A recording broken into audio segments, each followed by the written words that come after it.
All right, welcome back. This is the last lecture in this course on Bayesian modeling. The topic of this lecture is theory testing and computational modeling in the Bayesian framework. Okay. So in this lecture, I'm going to have some discussion about how do we test our assumptions and theories of interest using Bayesian modeling, and how we can build more complex computational cognitive models in the Bayesian framework. Okay, this would be more like an expository lecture on how far you can go with Bayesian modeling. So what else you can do with this? I'm of course not going to go into implementation details of all this, but I will have a few discussions, so which would show that power and flexibility of Bayesian inference. Okay, so first topic is theory testing in the Bayesian framework. So idea is this, that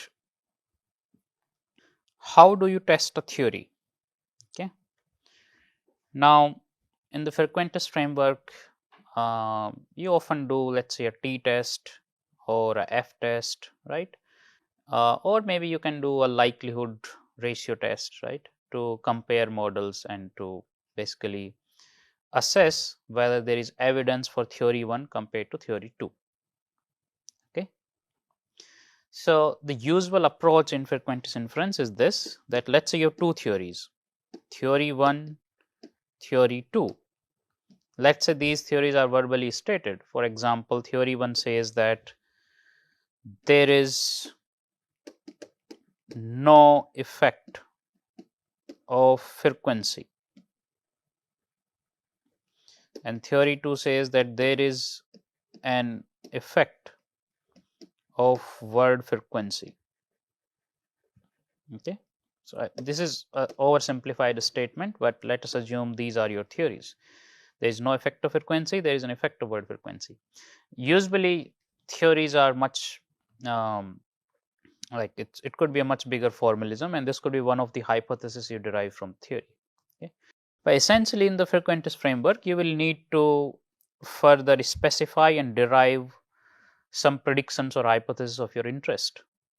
Okay, so just having a theory is not enough, or just having these assumptions is not enough. From these assumptions you should derive some predictions. So for example, the prediction could be like this, that the effect of frequency on word recognition times would be 0. So this is prediction of theory 1. Theory 2 predicts the effect of frequency on word recognition times is not equal to 0. And then you do some statistical test to see how much, whether we can reject this theory 1 or not. Okay, now we can take a more flexible and more intuitive approach for the same. So let's say you have some theory 1 and theory 2. So in the Bayesian framework, what we can do is this: we will implement each theory as a mathematical description first. Okay, so theories are very often verbally stated, so we need to implement them as models. So we will first implement these theories, or we will try to implement these theories as mathematical models, right? So for example, reaction time in ith trial from jth subject comes from, let's say, log normal mu ij sigma, where mu ij comes from, mu ij equals to alpha j plus beta j into frequency I, right, where alpha j, beta j come from bivariate normal alpha beta and a variance covariance matrix, where beta equals to 0 according to theory 1, and theory 2 says everything else remains the same, but it assumes that beta can take only negative values. Okay. Now theory testing in Bayesian framework reduces to comparing this, let's say this is model 1, this is model 2, comparing model 1 and model 2. So we can actually quantify how much evidence is there for theory 2 compared to theory 1. Okay, so for example, you get BF21, which is marginal likelihood of model 2 divided by marginal likelihood of model 1. This would give you how much evidence is there for model 2 compared to model 1. Not only this, suppose in an experiment you find no effect. So, let us say you observe that in your experiment there is no effect of frequency, such that as frequency increases, the recognition times do not really change. Okay. So, there is no effect of frequency, that is what your data shows. Okay. Based on this, you can only say when you do a t-test or some other frequency test, you can say that there is no effect for theory 2. Okay. Sorry, there is no evidence for theory 2, that you cannot reject theory 1. So, basically there is no evidence for theory 2. But in the Bayesian framework, you can actually quantify BF12, which is marginal likelihood of model 1 divided by marginal likelihood of model 2. What this would give you? How likely is this zero effect model compared to this non-zero effect model? So, if this model wins, if this model has a high Bayes factor, then we can say that there is evidence for no effect of frequency compared to a model which assumes some effect of frequency. Okay. And this is a very strong, powerful tool, because now you are quantifying evidence for a null effect, for no effect of something. Okay. And this is possible only because the way we do Bayesian inference, this is flexible. We are specifying each of our assumption explicitly as model, right. So, we specified this assumption that there is no effect of frequency as beta equals to 0 in the model, and we specified there is effect of frequency as prior in the model, right. So, we can explicitly test this, whether there is evidence for this model compared to this one. Okay.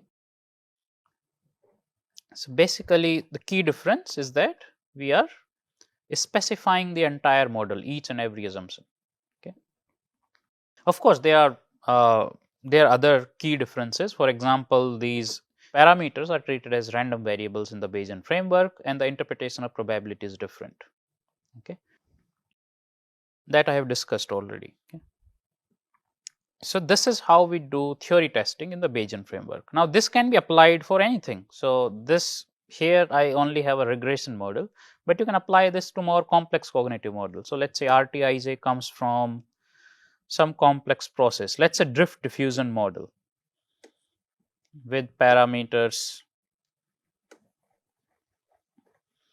let us say drift rate,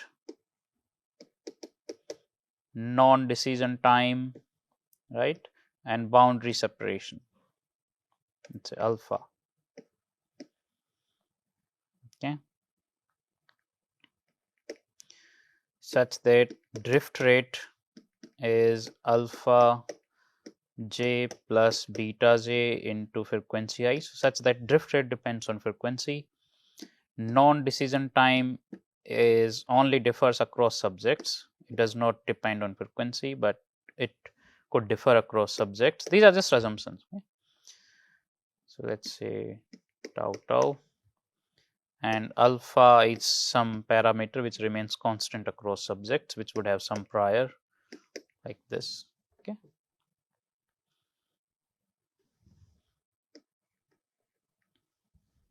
This is another model. Okay.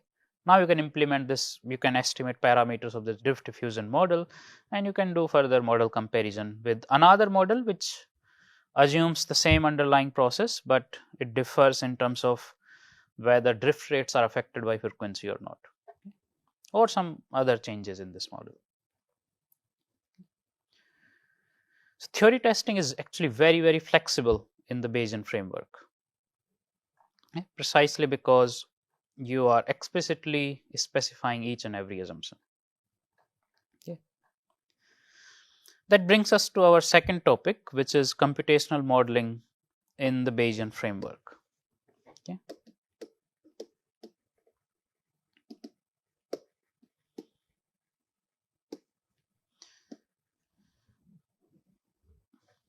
So, often whenever we are studying some phenomena, let us say strobe effect or flanker effect, okay, or some other phenomena in decision making or perception or language, right? We want to model this phenomena, right? Of course, often we are interested in hypothesis testing, but that's not always the case. Sometimes we want to do modeling work. We want to develop a model of the underlying cognitive process that produces the Stroop effect. So, what is the underlying generative process F which produces the Stroop effect observed on a task?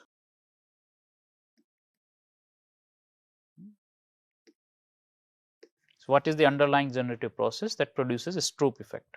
Okay, so, sometimes we are interested in figuring out this underlying generative process. So, for that you will need more complex cognitive modeling, because this can't be simply a linear regression model that produces this Stroop effect.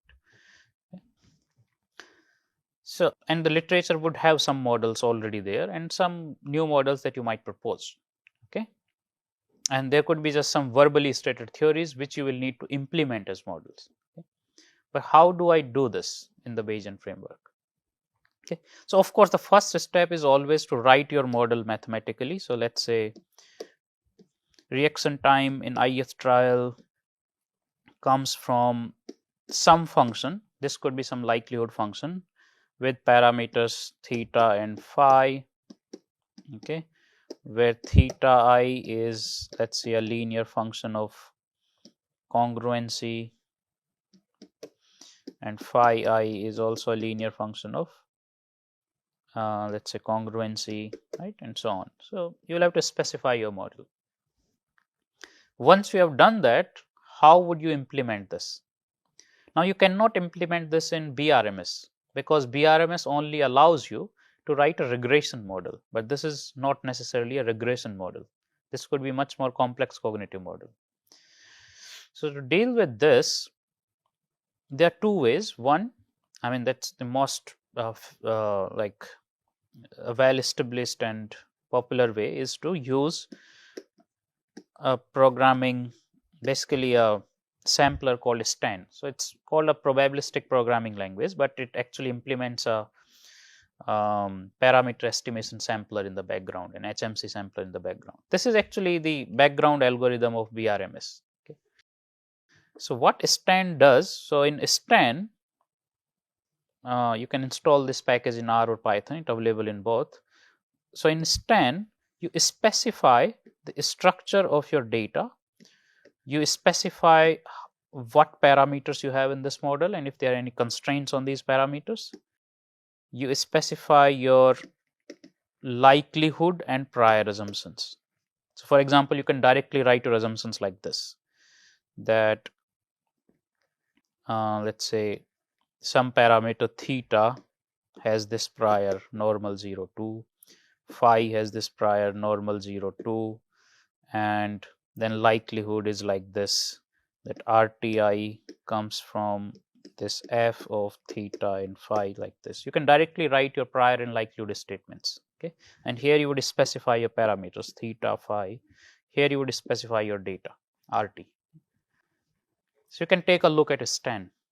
You can easily find it when you Google it. You can install the package RSTAN or PySTAN, whatever you are using, Python or R. Okay, and you can practice with simple models. Okay, it's a very powerful tool because it allows you to flexibly specify any cognitive model or any complex model, right? When it is not a, if it is a regression model, you can use BRMS, but if it is not a regression model, you will have to use STAN. Another way is this, that I mean, it's not a popular way, but if you have to do this, that you can simply write your model in R or Python. So, just write your model as a function and you write your own sampler to estimate model parameters and to do model comparison. Okay, so basically write your own sampler.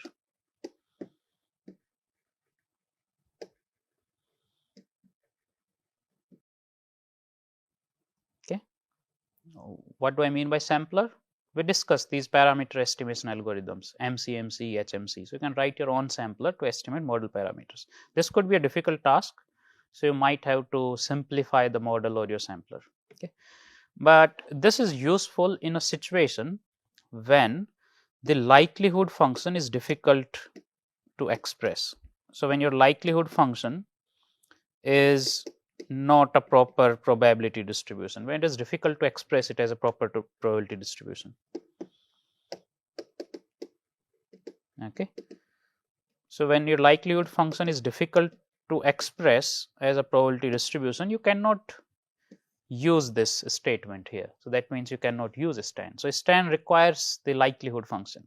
Okay. When you do not know precisely how your likelihood function looks like, you do not know a proper probability distribution for your likelihood function, you cannot do this. Okay. So in that case, you will need to use some approximation, something that approximates the likelihood of obtaining that observed data given some parameter value. Okay. So those approaches are called likelihood free inference. Okay. And one of the popular one is approximate Bayesian computation.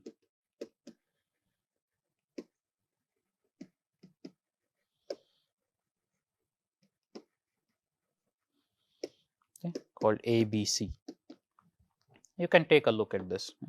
This has been a very useful method, especially in population genetics, where models, the kind of models they have, they are not deterministic and the likelihood function is difficult to compute. So they use some approximation. Okay.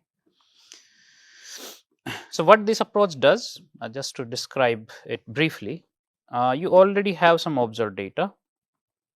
Now, given this observed data, you cannot calculate the likelihood of this observed data given some parameter theta I directly.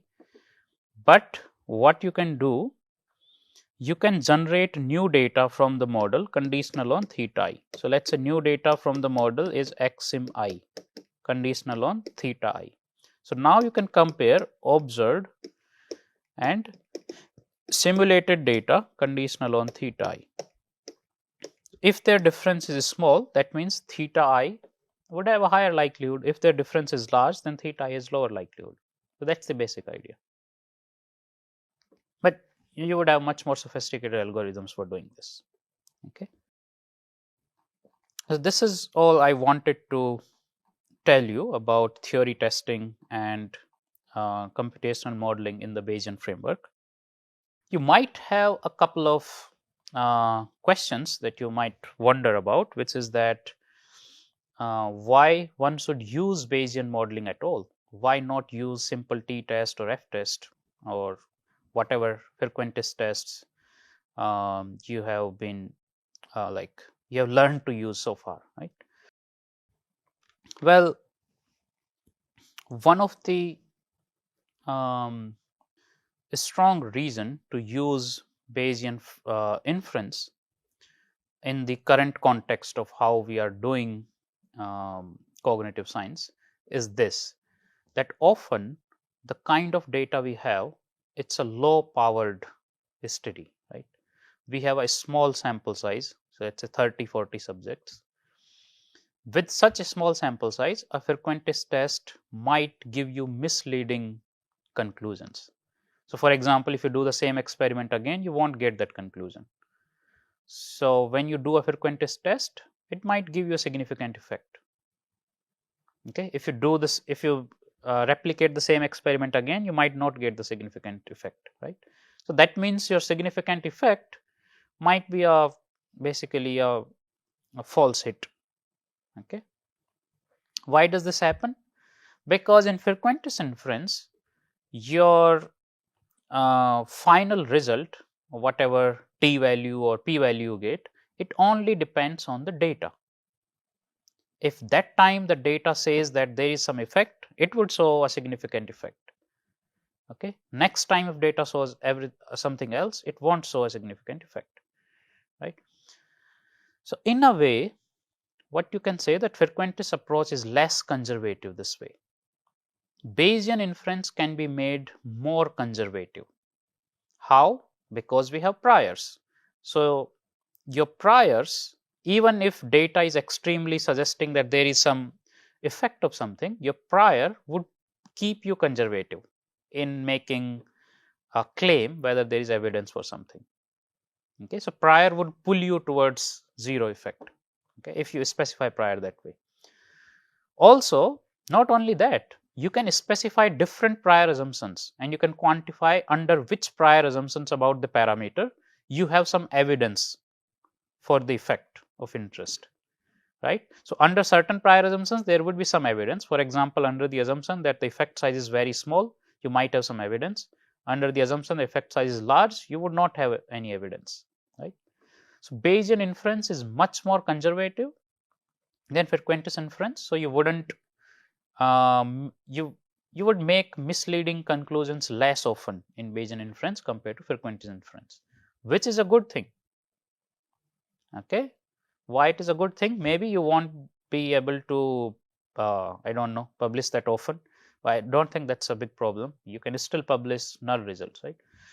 But it's actually good in the sense that in future people won't be excited by these low sample size studies, which might often give you these false hits. So, when there was no effect of something, you are getting some effect, significant effect, and which is a large effect that might generate expectations of replicating that study, or might generate expectation that this effect is really strong effect.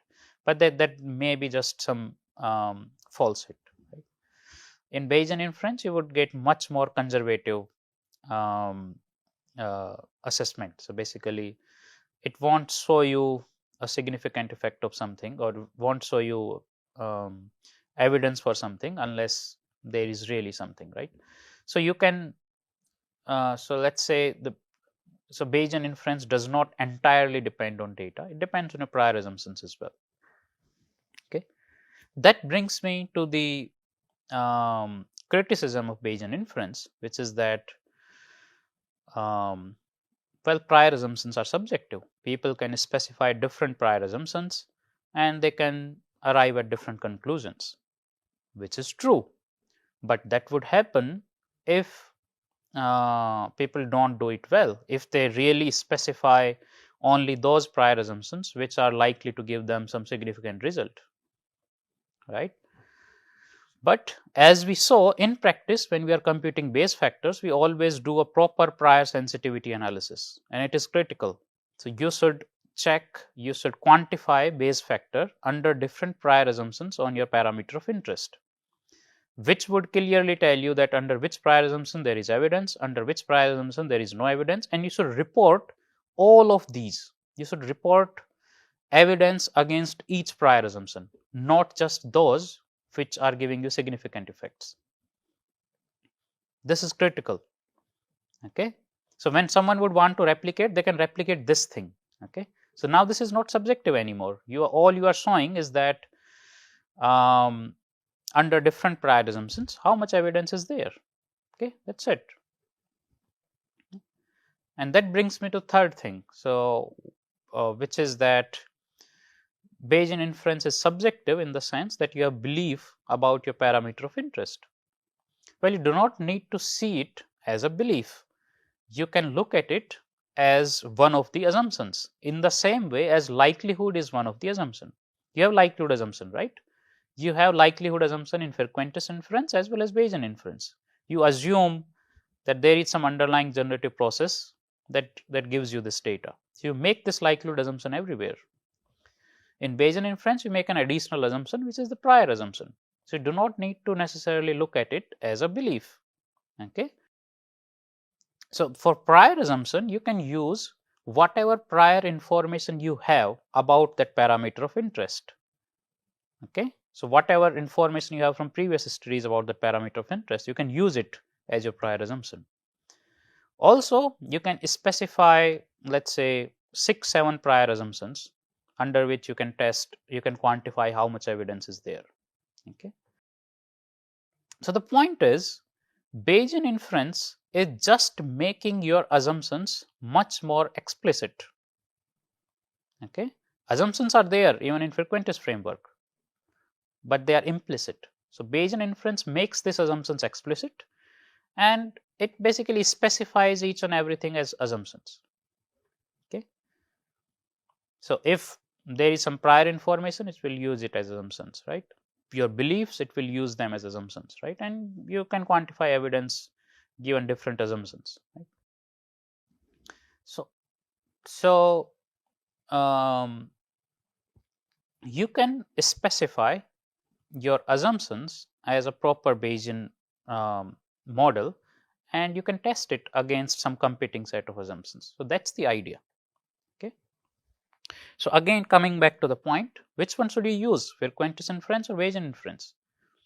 I have told you all the like crucial utility differences.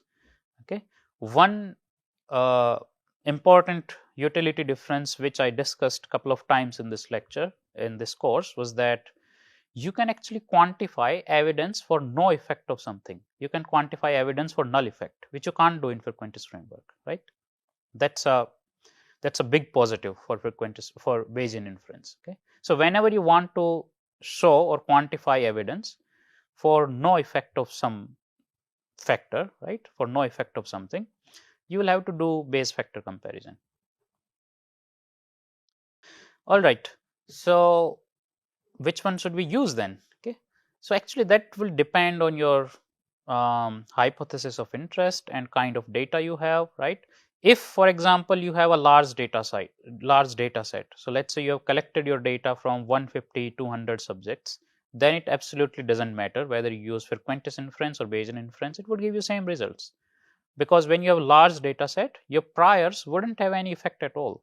Okay, so whatever inference you would draw, it would be based on information contained in the data, because the likelihood would be very certain when you have such large amount of data, right? So when you have a large scale data, then you don't need to worry, your all inferences would be consistent. But when you have a small data set, then Bayesian inference can give you more conservative estimate, which is a good thing. So you would be conservative in drawing some conclusions or in making some claims, right? And then if you have some verbally stated theories or some understated assumptions, and you want to make those assumptions explicit, then Bayesian inference or Bayesian modeling comes very handy, because you can specify your assumptions as Bayesian models. One of that example we saw was with individual differences. You can specify how individuals differ in the Bayesian framework using different assumptions about how alpha and beta are distributed in the population, right? Similarly, you can make assumptions about a parameter of interest. So let's say you believe that the Stroop effect is somewhere between 10 and 30 milliseconds. Some opponent researcher in the field believes that the Stroop effect is between 30 and 50 milliseconds. And some speculative scientist believes that the Stroop effect is very small, it's somewhere between 0 and 20 milliseconds. Okay. Now you can quantify evidence for all these three researchers, their beliefs or whatever, their assumptions, by comparing Bayesian models, which assumes these three different priors. Okay, so first model assumes a prior which allows values of the Stroop effect between 10 and 30. The second would allow between 30 and 50. The third one allows between 0 and 20. Okay, and you can quantify evidence for all these three. So you can directly test your belief against opponent's belief or speculative belief, right? Just by specifying them as prior assumptions.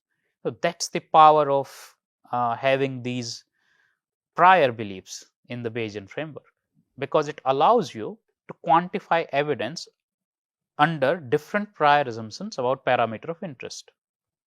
Okay. So that's it in this course on Bayesian modeling. I hope you would find it useful and you would start using it for your inference and for your experimental work. Okay. But I would suggest, if you want to use it, you should start using it. You should practice with Bayesian inference. Otherwise, you might forget it over time. Okay. All right. So I will stop here. That concludes our course on Bayesian data analysis for behavioral sciences. Thank you. Thank you very much.